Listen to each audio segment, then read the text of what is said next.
back to the Cuckoo's Nest podcast, the first episode of season 4, year 2022. Today, we're recording on the 13th of January, which happens to be National Korean American Day. And it will be airing on the 17th of January, which is the observed birthday of Dr. Martin Luther King Jr., my good friend from my times at Fuller, Reverend Doctor Wayne Hopkins. Will you please welcome him? Greetings. Thanks for having me today. This is awesome. Reverend Doctor Wayne Hopkins has been in my class, in our first class when we were at Fuller. It was, I think, General Ministry GM 503, 504. Was it 2 quarters that we had to take it in succession? 2 quarters? I believe so. Yeah. The fact that you remember that code name and all that is just amazing to me. I looked it up. Okay. Nowadays, I don't remember anything. Did I brush my teeth? Where did I leave my car keys? Got to check every day. Totally. Charlie, first of all, well, it's going to be, well, I'll say it this way. As you said, as we prayed before the podcast began, we must be grateful. The spiritual disciplines courses that we took definitely taught us a lot. It was a group course with a lot of group activity. And, of course, now it's even tougher to imagine such a thing because we're all virtual. We're more separated. At that time, we were closer to the beginning of merging, newer technology into the educational space. So it was nice to be able to have a chance to speak with people across cultures and backgrounds, ages, and so forth. And I'm just grateful that we were able to sort of intersect when and where we did. I don't think it could have happened any other time or place. And that's one of the beauties of the Spirit of God, just to blend, to bind, to bring people together. And sometimes it's none of our business what God has intended for us. We have to find it out. There's an African-American saying, we'll understand it better by and by. That's actually a hymn line as well. And so that by and by, I think, is where we are today as a result of what happened over a decade ago. So this is awesome. In that class, I remember, but I really liked the group, and I didn't really get to interact as much as I would have liked. I have to touch on this. Every time we had this meeting together, you'd invited us. You had like a spring musical at the church that you were serving, True Friendship Missionary Baptist Church. And I took up on your offer, and man, I never regret doing that because that was like the best thing. When I was serving at the church in Downey, I took them at least twice. And then after I moved location to another church, I took my group once. And each of those times, it was a tremendous, tremendous blessing. You were associate pastor at the time, and you took a role of also musical director, was it? Well, it was in reverse. I had been the associate minister of music from the time I went there in 1994, believe it or not. Wow. And almost a decade after that, in 2005, I was licensed to preach and be a minister. I became the youth minister there. And so, youth ministry and music ministry usually kind of go hand in hand in a lot of churches across cultures. So to be able to invite people from, my schooling there at Fuller Seminary, was very special because, I was one of the first of our ministry staff at the time to begin and complete my seminary study all at once, and then also to bring people in to experience our worship, for me to learn different styles of worship as well in return, through various colleagues there at Fuller, was really special. But I think the key to that was that it involved the young people, just doing what we normally do.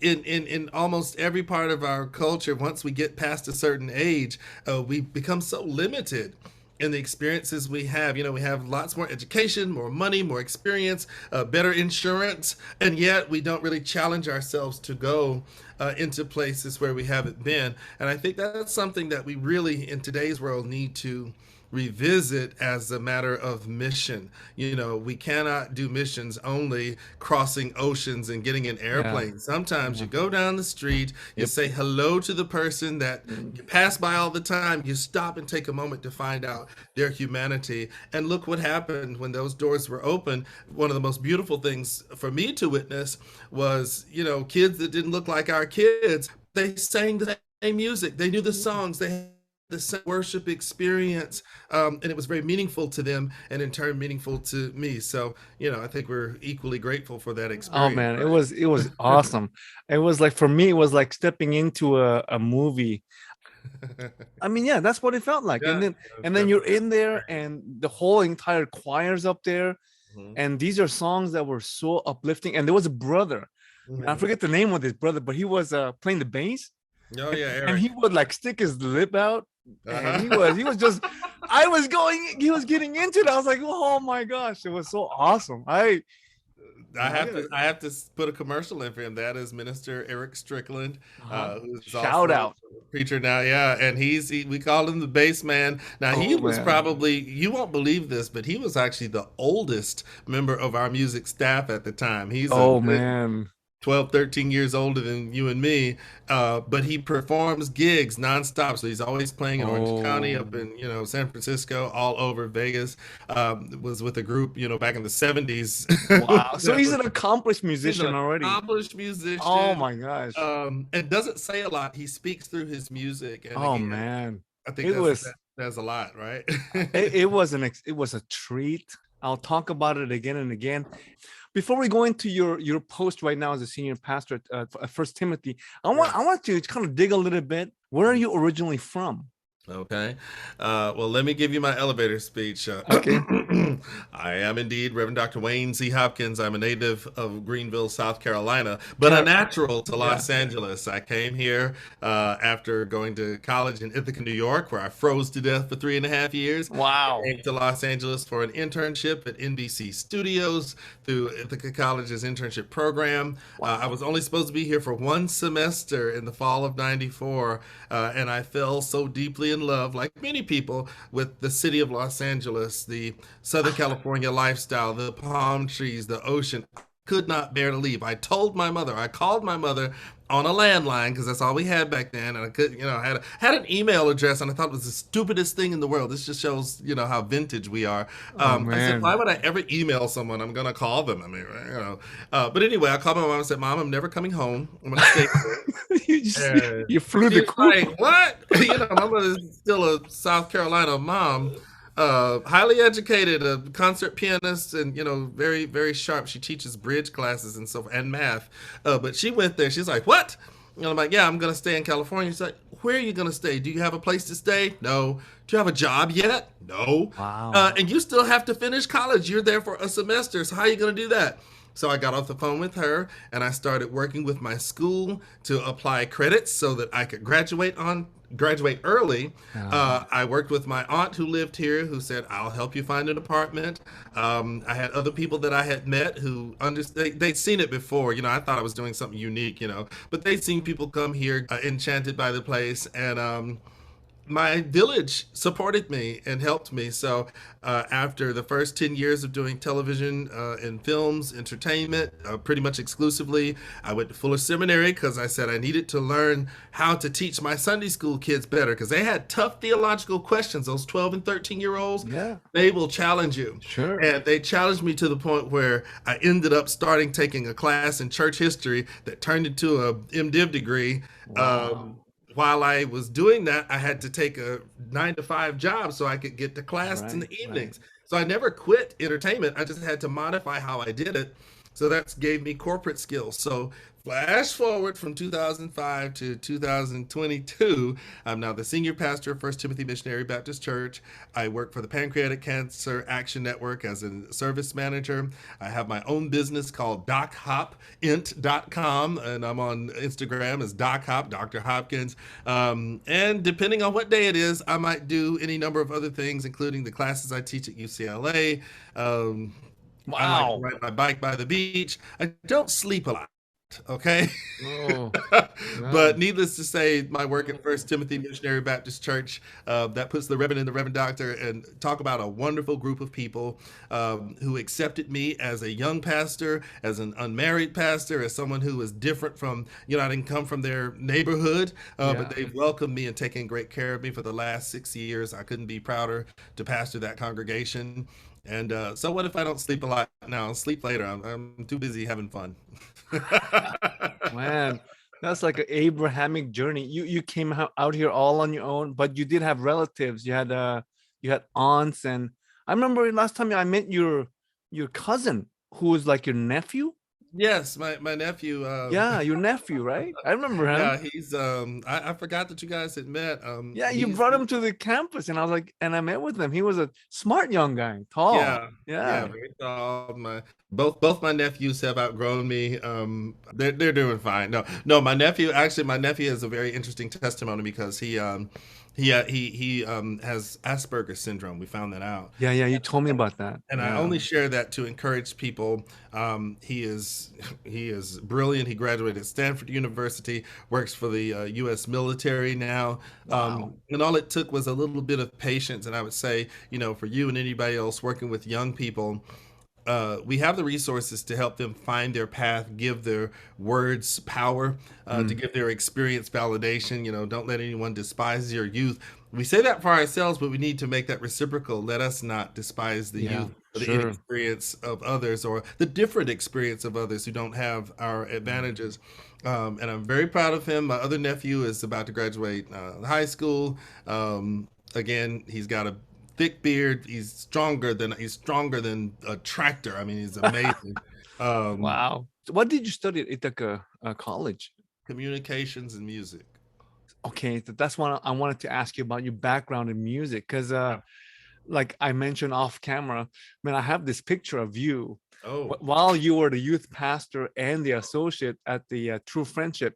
You're at the keyboard, and you look like a young Thelonious Monk because you had like a little beard. You still have your chin, and I was like, man, that's a nice shot of old Dr. Wayne. When did you start music?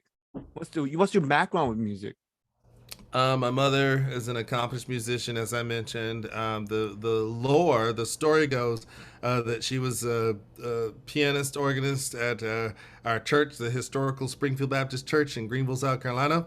My Oh, father also sang. My grandparents also were part of the music wow. ministry there, so there's a little history there. But my mother never took maternity leave from the church. I was a preemie. So the legend is she was at a choir rehearsal on Thursday night with her belly up against the piano and me inside that belly. And then on Friday morning, I was born.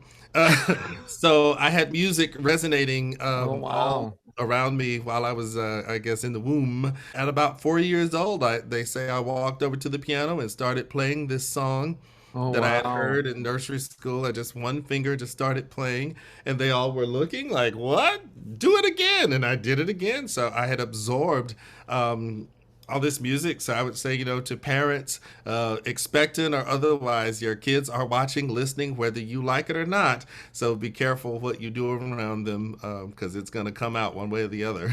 So how long did you serve at True Friendship?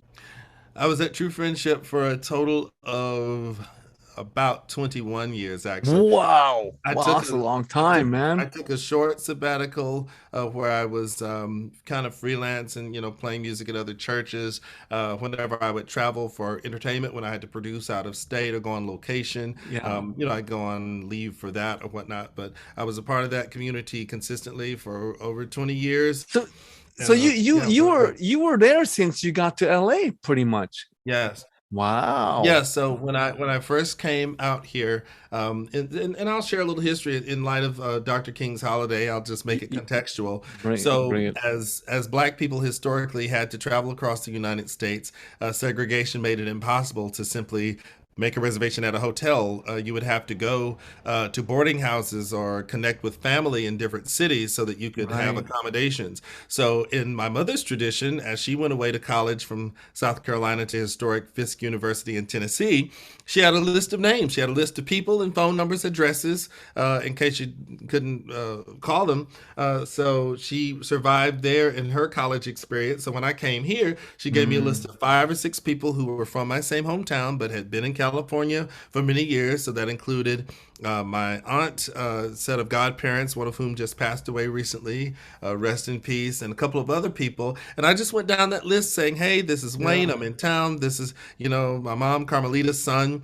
And my aunt responded and she says, well, do you want to come to church with me? And I'm like, I'm dying to come to church. So when I first came out, I had to walk and find a church to visit. And I did that. But once she took me to visit that church, the day I visited, the musicians happened to be out sick.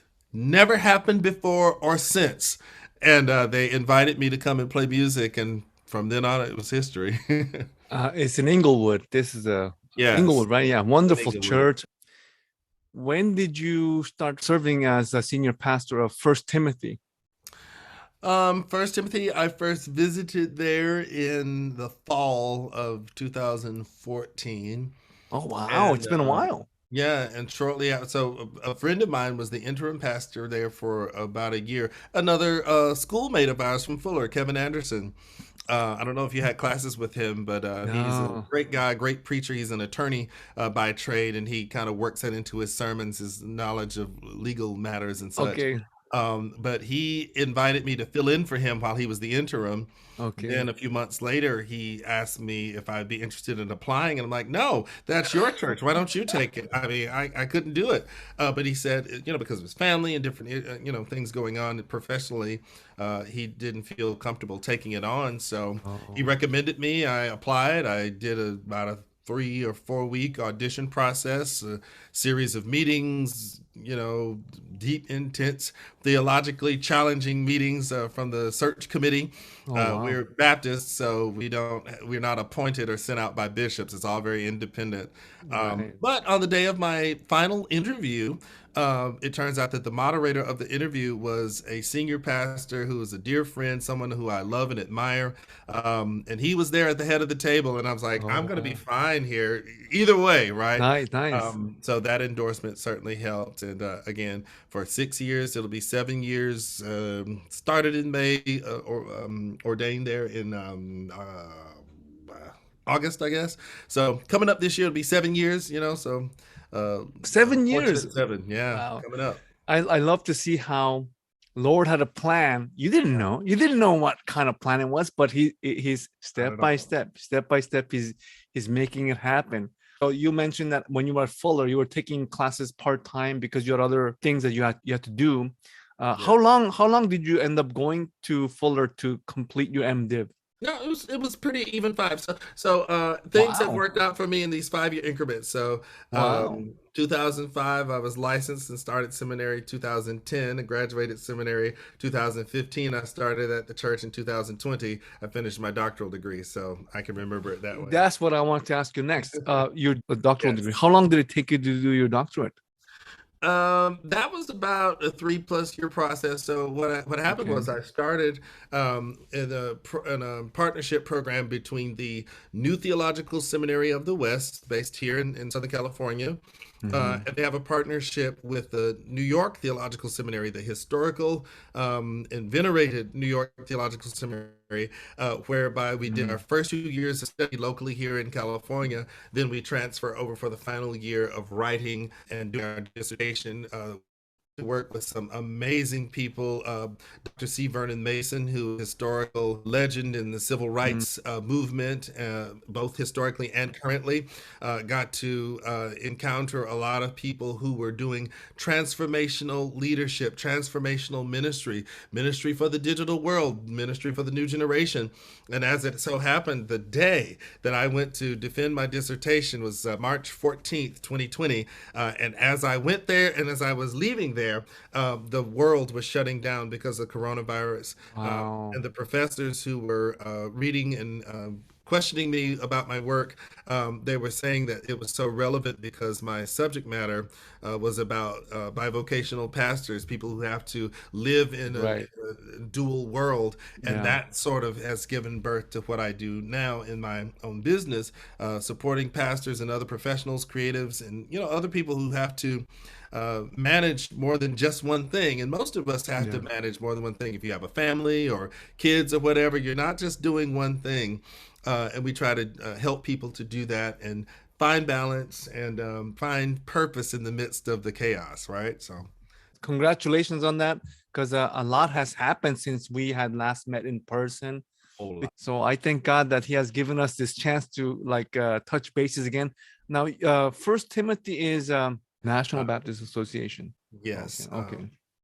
And in true Baptist fashion, we're very independent, Yeah. fiercely so. And locally, we were a part of a group called the Independent Baptist Association, which actually was founded by a number of smaller neighborhood congregations that were, supportive to one another at a time when larger congregations were absorbing people, absorbing property. This is talking like 40, 50 years ago. Yeah. But what we've been able to do is we're an inner city church, just so you know. We're in the community of Watts, very much inner city Yeah. Los Angeles, with a large African American Hispanic population. It is gentrifying, so there's a lot of people who are at risk of displacement, so we're aware of that. Politically, there's always a lot of politicians love to come to our neighborhood, but they'll come to the bigger churches in our neighborhood. So what we have to do is we have to say, hey, we're still here too. And one of the best parts about our congregation is we have two things that a lot of inner city churches don't have in Los Angeles. For the wider audience that doesn't know the geography here, we have both a parking lot and a yard. We actually have asphalt and grass surrounding our church building. Yeah. And it was a purpose-built church building, historically put up in like 1963, not a storefront. Nothing wrong with those things, but again, these are some of the elements that cause people to have certain opinions based on what they see from the outside, not understanding the greater history. And I myself, not being from that area, I had to investigate the history of our Sure. church, the story of the people. And again, what we found is that our congregation has survived a lot, including the Watts riots, including a lot of change in the city of Los Angeles. And what we've done is, as a constant and kind of stalwart anchor in that community, we've been able to be a blessing. And especially in the pandemic, we were one of the first smaller churches to convert to a hybrid virtual worship experience, something that used to only happen for big churches with a lot of money and a lot of people. We seamlessly went into virtual space and made our church relevant for the future that lies ahead. Something that I would encourage, a lot of other folks in ministry to do. It's okay to be the church of the future while recognizing and honoring your past, right? You just gotta bring it on into the next level. Will you ever go like fully in person again? Will that ever be in the works, or? Well, I think we have to consider it in a practical way, right? Okay. If we say fully in person and turn off our broadcast, I don't think that would be Oh no, wise. you still be Yeah, doing. Okay. I think we'll be hybrid moving forward. I think we should be hybrid. And here's why. In addition to the risk of COVID, we've now made church something that every other successful product, business, or service has been for a long time. It's portable. It's accessible. The fact that now, our worship experience, African American, is very, down home, so to speak, very family oriented. It's something that people did not understand how we could put it in a bottle and make it available outside of the physical environment. For us to be able to do that, all of our singers now can contribute in worship where they couldn't before. People who are at work, people who are, obligated in other places. We have members who move away. They could buy a house in Fontana, Hemet, or some other place and still have our worship experience. So to package it in a way that it's accessible is a must, I think. That's just my opinion. I'm wondering, since you have a musical background and as a senior pastor, do you plan on like having these, seasonal musical festivals like you used to back at the True Friendship? If that will be the case, Now I would be first in line to like gather up a group of my guys and then go to your church and celebrate like we used to do. And then Sure. yeah, So yes, coming back to doing things like that will take us a little time, and here's why. There were regulations, recommendations, I should say, yeah, from the CDC about sure, specifically sure. singing and wind instruments where you're exposing people, Mhm. to air that's being passed around. Yeah. So we have had to be a little cautious about that because we do have a smaller size building. Okay. So we have to be cautious about that. Now, does that mean we can't work around it and do things outside? Of course. Do we, find other ways? The tent, the risers, of course. But what we've had to do specifically, and since that was not necessarily the experience of this particular congregation, what we have to do is make something like that relevant to who we have and who's available to make these things happen. Say by the end of this year or maybe sometime in 2023. So it's not imminent as it would be, but it's certainly a part of our overall plan. Of course, we're fellowshipping people. Yeah. Baptists are better at feasting than fasting. So yes, we'll Yeah. come together to sing and shout. We'll come together to eat. We'll come together to the biggest challenge for me, Charlie. And let me just be brutally honest Sure. and transparent from a pastor standpoint. The hardest part of this for me with the pandemic is not being able to hug people or Uh, to engage with people. Even shaking hands at first yeah. was very taboo. And I am, not married. I don't have children. So for me, I realize how much the church is my family, Yeah. how much I really rely on knowing that my people are okay. And of course, my texting and my calling, certainly increased, the mechanisms we use to be in touch with people. But I would say that to encourage you to be aware and make sure that your ministry leaders are aware. There's probably somebody within your ministry who just does not have access to people. So Oh that yeah, that that's a type good that point. type of pastoral care that extends through our leadership, through the way we contact people, just to let them know I'm thinking about you, I'm Yeah. concerned about you, I miss you. We got to use the language. We got to be present in new ways. And for me, some of the feedback that I received because of certain decisions I had to make, tough decisions that were Yeah. still the right decision. Sometimes our faith is tested by the people we care about the most.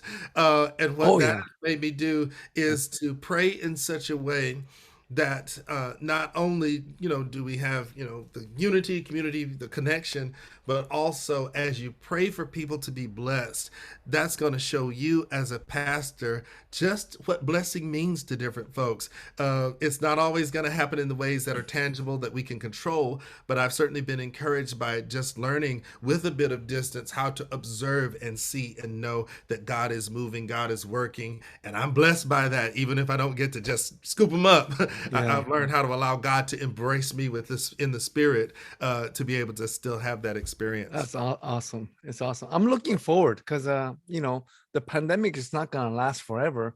And No, it's not. once we have it die out, I am sure First Timothy will start to host some musical Oh, sure. events, and I'm hoping that it will inspire a challenge in your heart for you to invite non-African Americans to your church to Sure. enjoy the giftings that God has bestowed you, lavished your congregation with. Always welcome, and let me be perfectly clear. I mean, a lot of our traditions, and when I say our, I mean all of us. All of us who are church people. Yeah, We have the things that we're accustomed to, the things that are convenient. yeah. A lot of Oh times, yeah, and what I learned historically, again, this is sort of a Los Angeles thing. People were not aware of the enforced segregation that happened in Los Angeles, in Southern California, in this modern, futuristic city. There yeah. was a great history of people suffering in great ways for being outside of their designated place. So it doesn't mean that the fellowship was not always open or welcome. There were just barriers that were in place. Well, Um, are we talking about like contemporary history, like yes, within the last 5 decades, maybe? yes, very much so. Wow. Um, I mean, and this impacted, African American people, Hispanic people, Asian people, Sure. Jewish people. There's a lot of hidden history. And if I may, just for a moment, when people start to talk about critical race theory and they don't know what they're talking about, this is what we're talking about. Redlining in Los Angeles, for example, I'll just quote, there Okay. was, in the early 1900s, there was a survey done, a real estate geographical survey done. And the language used was so challenging because it said this area is good land. It is decent for industry, factories, this, that, and the other, which was built there. It Hmm. said the only issue is that it is infested with Negroes and Mexicans or whatever the language was of the day. Infested. They used the language of vermin to Right. discuss human beings who had Right. families and children and houses and schools and Right. churches like Right. mine. Yeah. But that survey was used to implement the redlining system that Yeah. said you cannot purchase a house in this neighborhood, even if you have the money, if you are of a certain designation. Yeah.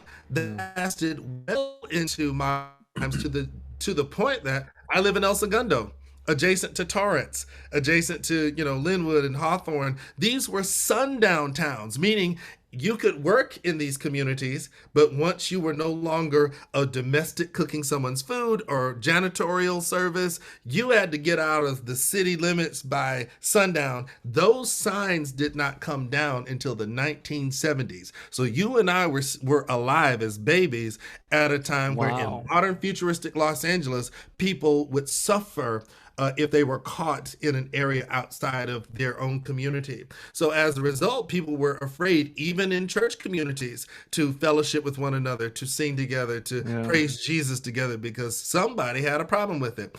I'll Yeah. stop there with this summary. What we do today, what we do in the future, must be honest about the things we need to correct. Meaning Sure. that if there's Sure. been some barrier to worship, let's just focus on worship. Don't even worry about the politics. If Yeah. there is some reason why our churches did not fellowship or did not have community outside of a mission, we're going to give them food because they're poor and hungry. How about come share with us and let's just sit down and have the meal together, as you and I have done and our other colleagues have done. Yeah. And I think what we are able to do now is to look at these things post pandemic and say a whole lot of us Yeah. have to recognize the humanity in our brothers and sister human beings, Yeah. because life is short. We could be snapped out by the disease or anything else. And if there is some barrier to our being unified, let's get over that quickly, because something might take one or the other of us out of here. And we'll miss out. I don't want to miss out on any I, good thing that God has I, for me I'm over glad that somebody else. I'm glad that you went over all of this, because just before, in preparation for our interview, I did go to my Dr. King, the speech, the I Have a Dream speech, Yeah. and I mentioned to you that I did a book study with Yes. John Perkins. This is Right. the book that I showed you. Excellent. Yeah, Yes. and I mean, I gotta be honest with you, it's been kind of out of my radar. I Mhm. had not been I've been sleeping on this issue, but Dr. Perkins talks about, I mean, basically in his book he says that there's only one race, the Yes. human race. Very much And so. I love that. I love that because we do, in our society, in our world, we have a lot of artificial constructs that people follow pretty mindlessly. Now, going back to what you were just saying, Yeah. regarding the condition of the segregation in in something as progressive as LA, Los Angeles, would you say that today, that some of the dreams that Dr. King was proclaiming, I mean, would you say that we're at the cusp of the realization? Have we are we at a point now where the African Americans are able to be judged by the contents of their character rather than the color of their skin? Would you say that? What are I your thoughts? I certainly believe we have accomplished a great deal Yeah. of what Dr. King, and I would say, represented. Yes, he spoke and wrote a lot, and presented a lot of what we hold on to, but he certainly was an inheritor. He was a successor to many other people before Mhm. him who had sort of worked out a lot of these ideals. And so I think we certainly have reached a point where we are closer to that perfect ideal. And I think when we have things like what happened in the year 2020, in the wake of the George Floyd, Ahmaud Arbery, Breonna Taylor, those protests that ripped open the wound of what it means to, be victimized by police brutality. The events of January 6th last year at the Capitol riots. I'm sorry, but if any large number of black people had stormed the Capitol, they would have simply been shot with machine guns without question. It's just. There's no way that could have gone by. Does that excuse one side or the other if they had participated in such? No, but it does make us aware that there is still. I'll use the term prejudice as opposed to judgment, but yes, there is still some lingering prejudices that happen. I think the other thing that is astounding to me is every so often, usually in prom season or Halloween, there's going to be some incident regarding blackface. Somebody using old antiquated stereotypes, and they say, "Oh, it's all in fun. It's all comedy. I didn't intend to be racist." But why do you use the same old racist tropes from our great grandparents' generation? Why do you even know that today? It's because it's being taught. It's being excused. It's being laughed about in homes and private spaces where we can't say this in public, but we can still have our little jokes or our little humor about a black person, an Asian person, a Hispanic person. So we have to be aware that I would say it this way: racism is to me a form of idolatry. People worship these idols of caricature and stereotype that doesn't go away no more than any other evil goes away. Is it compatible? Yes, I'd say from a spiritual standpoint, recognizing the advances that have been made since Dr. King's unfortunate passing. Sure, I think he would look at the world we live in today and say, yes, bravo, this is awesome. I also think he would say we still have work to do. But the we is not just us, the brown person or the black person or whatever. The we is a collective. Yeah. We as Americans, whatever our hyphen is, African American, Asian American, we as Americans have to make sure that our citizens have every access to achieve as possible. And the final thing I'll say is in terms of the voting rights debates that we're having, those were the same voting rights that were debated in 1963 and 64, where President Johnson, one of my favorite political heroes, by the way, ironic as that may be, because he was a big-time Southern Democrat, and yet he's the one who actually made it legislation for voting rights to be universal. But it did come with a time limit. It was an experiment. So for today in 2022 to have a voting rights bill being debated that we need to restrict voting for any citizen, that is challenging. No, Dr. King would not be happy about that, but he would say, I've got to pick up where I left off and maybe remind the younger people who did not have to march or face dogs or hoses, or they weren't the first person to integrate a class or a school or a business as an executive and not just as a worker. Little things like that have to be taken into account. But I would say representation is a good thing, and hopefully we will get to the point where we don't need to be a representative or an outlier. We can just be the citizen, the man, the woman doing the work, or whatever the pronoun may be. Let me correct that. Well, here's the person. thing. Let's be the person that we want to be. Here's the thing. I mean, so if I can offer my cultural analysis, sure. I feel like I have a friend who's a pastor, also is a Chinese American. Yeah. And he went woke because he's been like hearing for the first time the plight of the African American experience. Yeah. Like when you're driving in the car and when you have a police, it's like how they respond is entirely different than how a white person might respond, or even an Asian person for that matter, And he opened up in his heart widely, and he was widely empathetic to the experience, and I appreciate that. But I would have to assert that the history of the African American, is such that you have you wield tremendous influence in culture. Mhm. Even now, what we are witnessing is that the African American experience is actually inescapable, even apart from the news, even apart from George Floyd and all these things. Yeah. Like someone like a permanent fixture like Dr. Martin Luther King Jr. Mhm. And then like the movie that I shared with you, the what was it, Green Book. Yes. While I was growing up, you know what I was watching? I was watching Mississippi Burning. Have you seen that movie? Yes. My goodness, that Yeah, that was when indoctrinated we were in, like, me. high That school. Yeah. it shaped my outlook on race, and there's a lot of that going on in the culture. So I would have to say that the African American is not a powerless entity, never has been. I'd say more than ever, I think the Lord is using the African American presence in many parts. Of course, there's a lot of work to be done, and what I wanted to say is that the Asian American needs to catch up in so many ways in that arena, in that realm, you know? Well, if we're to say powerless, we have to at least codify that a little bit.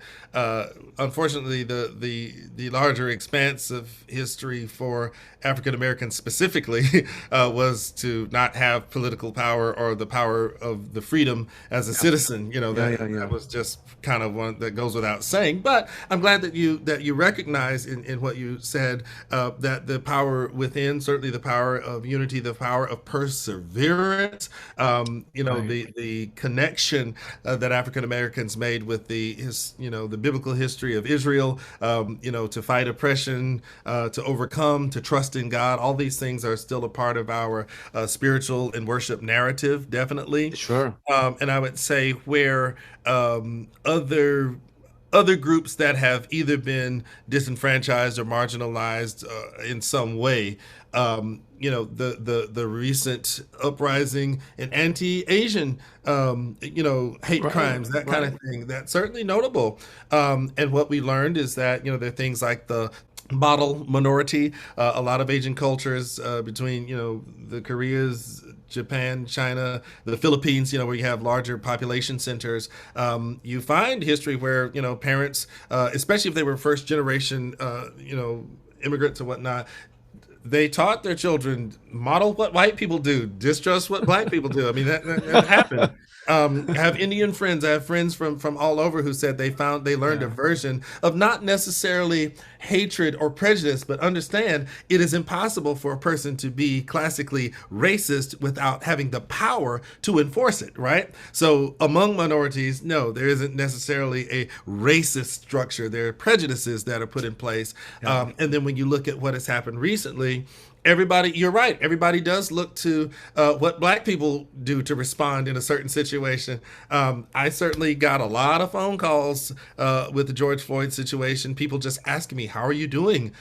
What do I need to say or not say in the wake of this incident?" And for the younger generation, we're 40 plus, or at least I am. I think we're close. But you know, I'm used to that. Some of my peers who are younger, but they're still very much adult professionals, they were not really used to being looked at as, I need you to represent a group of people right now. You know what I mean? So it's interesting that, you know, people were saying, well, how do I respond when someone walks up to me and blames me for bringing coronavirus, or when the president at the time talks about the China virus or something like that? These are very offensive things. These are things that it's okay to say it's offensive. It's okay not to know how to respond to that. It's okay even to ask someone, you know what, I really would respect your opinion in formulating my opinion on how to talk about this. So, you know, with myself and a few other Fuller affiliated colleagues, we did start the J Team, the discussion on racial justice in the last couple of years. So little things like that offered people a chance to start a conversation. And I would encourage you and anyone else in your peer group or your church to facilitate conversation where it's a free space, where people can bring whatever they got and kind of come to what they need for today. I'm sure that book is going to help with that too. Yeah, I think the book study was done with a bunch of pastors. Great. And Good. some lay leaders, and it was an eye-opening moment for me. And I think the dialogue is something that we can't leave off the table. It's very much central feature of our gospel. Is ministry of reconciliation is basically what it is. And so I have a question. Now, regarding the ethnic church, now Mhm. I've been serving at a Korean American church for like the last 15 years now. Yeah. And so I would be in the position of leading the next generation to the next chapter in our Korean American church context. And I want it to be mixed. I want it to be multicultural. I want it to be open to all races. I want it to open up. And of course, the challenges exist because of our existing monocultural reluctance. It turns out that not all second gen kids are open to the idea Mhm. of mixing it up. They feel just more comfortable with like kinds, you know. No, Go ahead.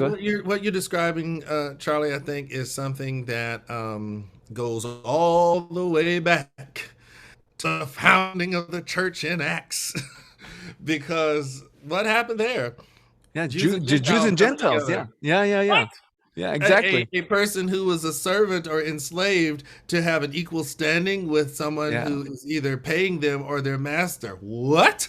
yeah, that's We are now to worship Jesus, those who knew him in living memory, but he did carpentry. I always had this image. And this is a little off topic, but I'll bring it back. I always wondered how we see this wonderful scene. We're just off Christmas. We're in January now. So Christmas goes from the angels ripping open the sky, glory to God in the highest on earth, peace to war, glory in excelsis Deo. The night sky opens up like noon with the brightness of the angels and the singing. And then the shepherds come, and then eventually the wise men get there with Epiphany, right? And all these great things. And then it's never talked about again. And I'm like, how can you be in community with people and no one at least under their breath says, that's the kid that the angels showed up for. You know what I mean? yeah. I always wondered about that. And the mystery, I summarize it with this. Church people have a short collective memory. Yes, we remember those who were around from the church being founded, 60, 70 years ago. We have a historical church. So, 70 years in Los Angeles is a millennium compared to some places. And we remember that. But in my time, I've been there 6, almost 7 years. And there are things that we did 16 months ago, just before the pandemic. No one remembers it because the new guy did it. It wasn't there when I was a child, when I was formed, when my spiritual formation happened. This was not a part of that. So I can't identify with it. So I would say to your vision of making the church a little bit more inclusive and incorporating a little bit more diversity, whether it's generationally or culturally or whatever, we have to now, post-pandemic, think of all of our churches as church plants. We've got a chance to start anew. When everything was shut down, when everything cleared out, safe at home, I don't think that was the CDC. I think that was God's way of saying, I am clearing out my house for a little bit of fumigation and a little bit of Purging. clean air, a little purging, Yeah. and a little rest. Because a lot of us, especially in ministry leadership, are exhausted most of the time. Yeah. You have a family now, and I'm curious, how life is now versus when we first met each other as, kind of the last holdout single dudes, you know what I mean? Yeah. That's me now. But, when you go from being able to devote your time and energy in such a way to then having a family and responsibilities, I would say people are thinking those same things when they say, you mean I got to go to another church where I don't know the people, I don't have family, I don't have connection, but I've got to be present and available? That's scary to people, potentially. And when you talk about a congregation where even your young people are saying, I have safe space here. Yes, I love everybody. I'm interested in learning more, but I've got to have a space where I can just be myself and not be judged, not be looked Good point. at, talked about as the other. I cannot be the other in my own safe haven. Yeah. So to that end, you have to do things like a church plant would. Take what you've got in terms of facilities and infrastructure and stability, but begin to implement, well, this is why we can have safe space even if other people are here, because what Christianity offers is love, is that we are one under the blood, is that we are united by the Holy Spirit. So if we have to spend some time, I've done a whole series, 6-8 weeks. I'm sure my people are tired of hearing me preach about holiness, but that was hitting the reset button to say, this is where we start from where we are now. Maybe we are not fully out of the wilderness, but before we get all the way out, let's remember who we are, remember who God is. Let's level set that. And as you begin to implement small things, maybe it is, hey, let's bring the other youth group over just to do a Bible study that you guys design, not us telling you, but you guys design it so you can talk about anything you want. We'll just be there to facilitate conversation and really pour the snacks. It's going to be empowering. We also have to do things that are convenient. Maybe it's a Zoom, maybe you started on Zoom before you bring it into the building. The question that I had for you Yeah. specifically is because now mentioning the obstacle for going multicultural, other than like the comfort, Yeah. is for us we have a language, a linguistic barrier. Yeah. But there's a pastor by the name of Albert Tate who Okay. actually I think he writes one of the comments in here. He's a lead pastor of Fellowship Monrovia. I don't know if you've heard of that church up in Monrovia. I'm not, And but they're I love that area. I love Monrovia. yeah, I know they're a multicultural congregation, and it's like powerful. And I'm thinking like, what would be the likelihood of our African American ministers thinking like, I'm a pastor of an ethnic church, but I think maybe the next chapter would be in the LA area, in the Watts area, opening it up and going, whoever would be, daring to come in and being part of our fellowship, to welcome them and to facilitate that and to encourage that. Do you feel like that's maybe part of your calling into the future? Yeah, that's an interesting question, Charlie. I do. I have always known since I came to my church that I would be a change agent. Now that can be a tricky business at times. And when you mentioned a language barrier, I think language overlaps generation too. I mean, one of the things that I've learned about myself, grudgingly, is that I am no longer the hip young pastor, the young preacher. I'm just not. I speak somewhat the language of the millennials, but I'm not one of them. Nah, I don't.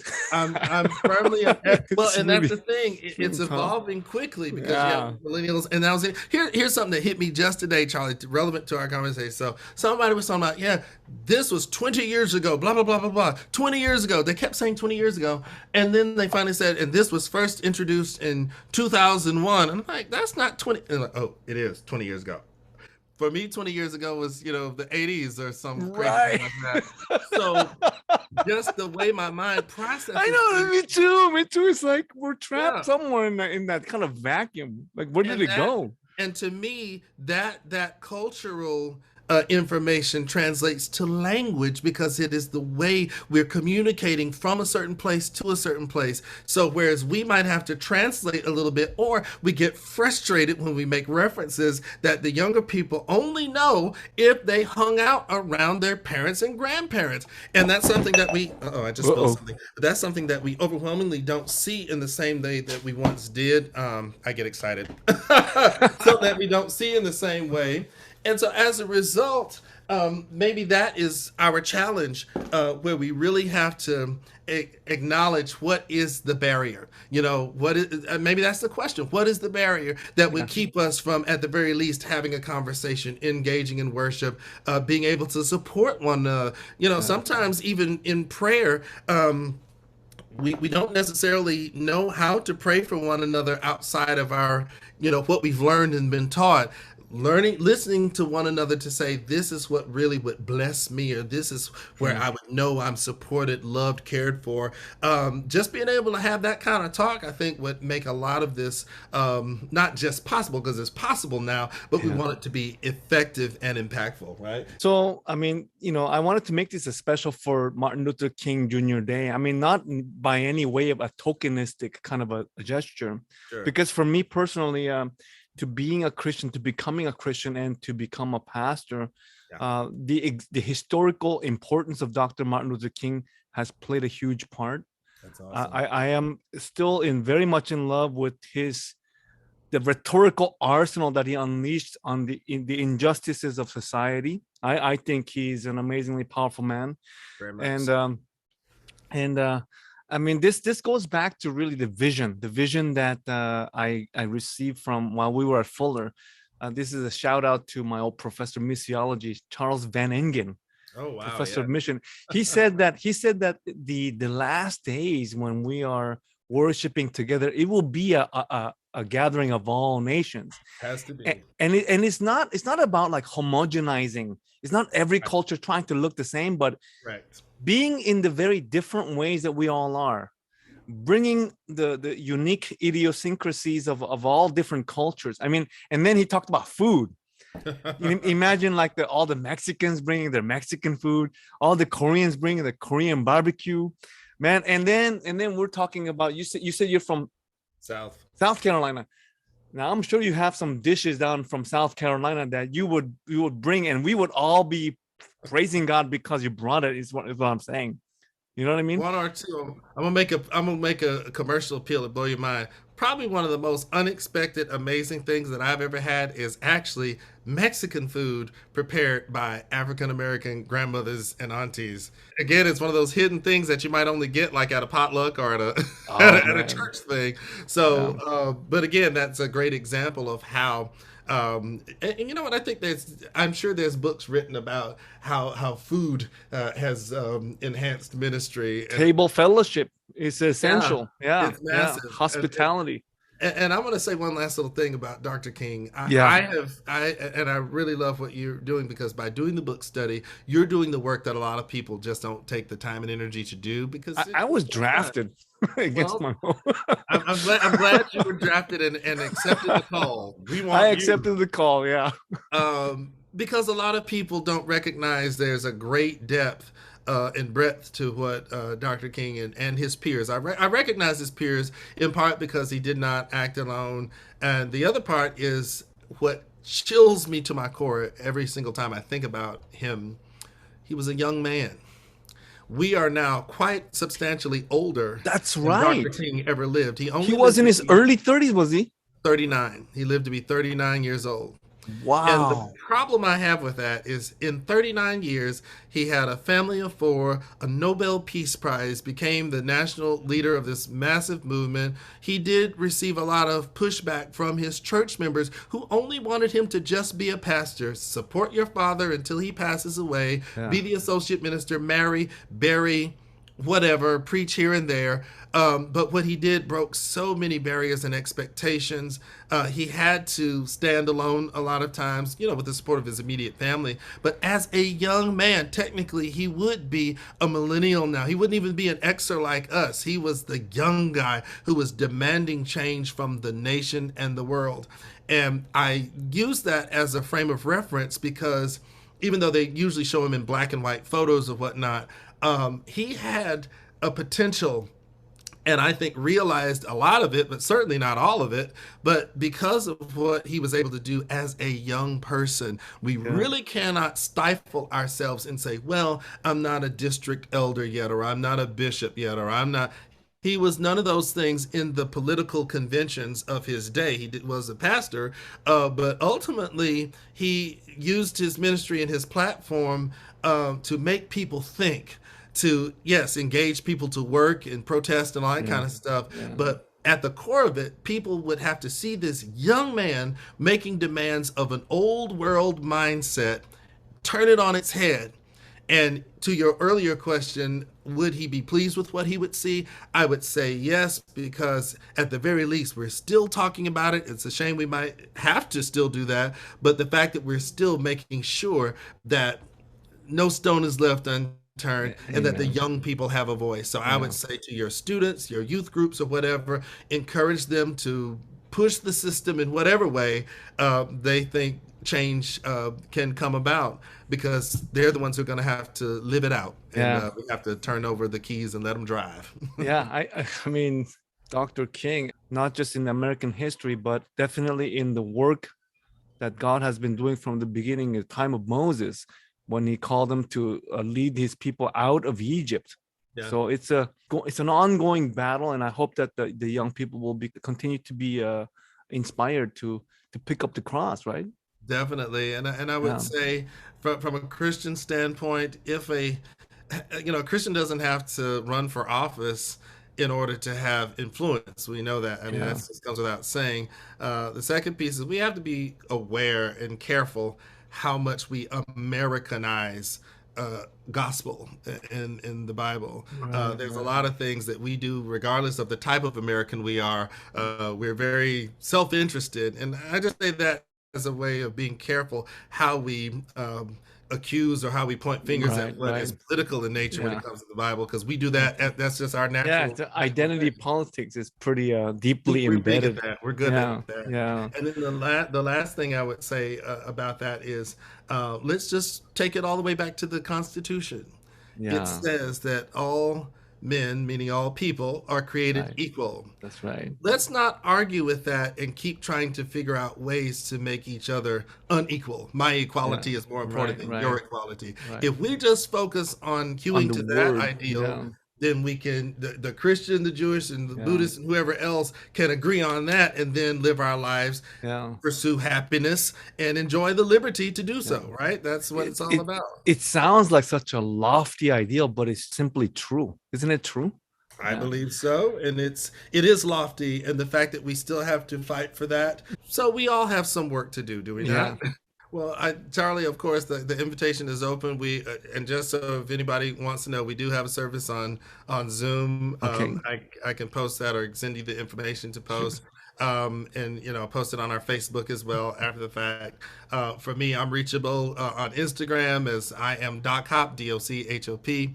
Listen, I would encourage for your viewing and listening audience, be encouraged. Okay, human beings Amen. have always found a way to mess stuff up, to do crazy stuff, to be mean to each other. There are Yeah. many reasons that we need a savior. There's many reasons we Amen. need Jesus in Amen. our Lord lives. Jesus. you know and Yeah. because of that, I always tell people, and what I do for myself, when it feels like you are overwhelmed by whatever it is, zoom out, rise above, elevate, even in Yeah. your meditation or prayer space, or maybe it's just to say, you know what, I can't even deal with it all right now. But when you elevate your mindset to say, what am I looking at in total? You're looking at a world full of people just like you who have needs, desires, dreams. We all have that need for the Savior, but we also are blessed when you hear something like this podcast. Yes, two old buddies talking, yucking it up. That's very normal. And That's we're not good. preaching at or preaching down to anybody. What we're Yeah. doing is showing you this is what fellowship is. This is what Yeah. the body of Christ is. It's different Yeah. parts doing their job, respecting one another. And as we talk in context of Dr. King, the civil rights, future, present, all this kind of stuff. Politics is never going to save anybody. No. Only Christ can save. So I would say be encouraged. The world does have many wonderful things that you can participate in and partake in. Take it from the right standpoint. Life is good. Make sure that you're living as much of it as you possibly can. Charlie, thank you. And to the audience, thanks for having me today. And blessings in the new year. Amen. See you later. Have a wonderful, wonderful rest of the week. Take care. You too. We'll see you. Happy New Year.